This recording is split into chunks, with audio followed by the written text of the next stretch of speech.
بسم الله الرحمن الرحيم. أعزائي المشاهدين، السلام عليكم ورحمة الله تعالى وبركاته. في موسم الأمطار، وخاصة أنا نوجه الرسالة هذه حق أهلنا في دول الخليج.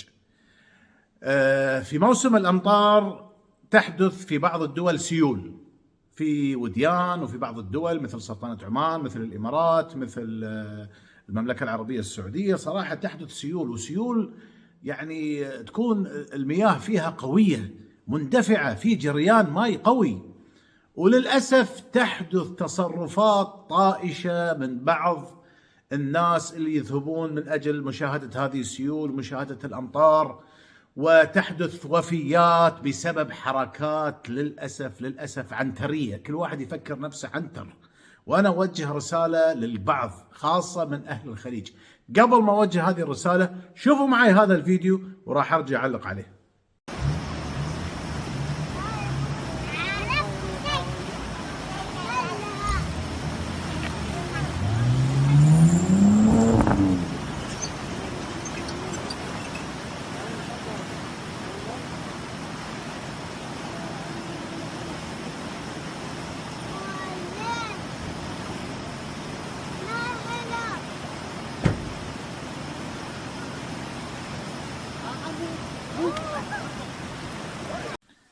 شفتوا معي أعزائي المشاهدين؟ يعني والله هذا الإنسان الله ينجيه يا رب، الله ينجيه. أنا ما أعرف إيش صار، شو اللي خلاه يدخل السيل.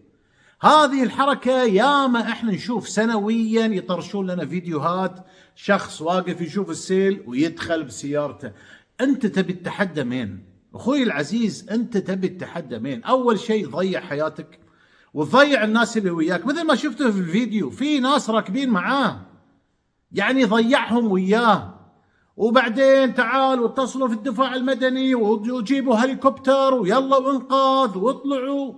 يا اخي اتقوا الله. وهاي الحركه حتى انا شفتها بنفسي في بعض الدول الخليجيه. يعني انا رحت بعض الدول وحصلت سيول ورحت اشوف، بس وقفت بعيد، واذا ببعض الشباب يدخلون ويطلعون. يعني كان الحمد لله السيل في بدايته، ويعني والله نجاهم بعض الناس. انا بعيني والله، فانا اسال نفسي، وحتى انا معي ناس اقول لهم يا اخي هذا ليش قاعد يؤدي ويلقي بنفسه الى التهلكه؟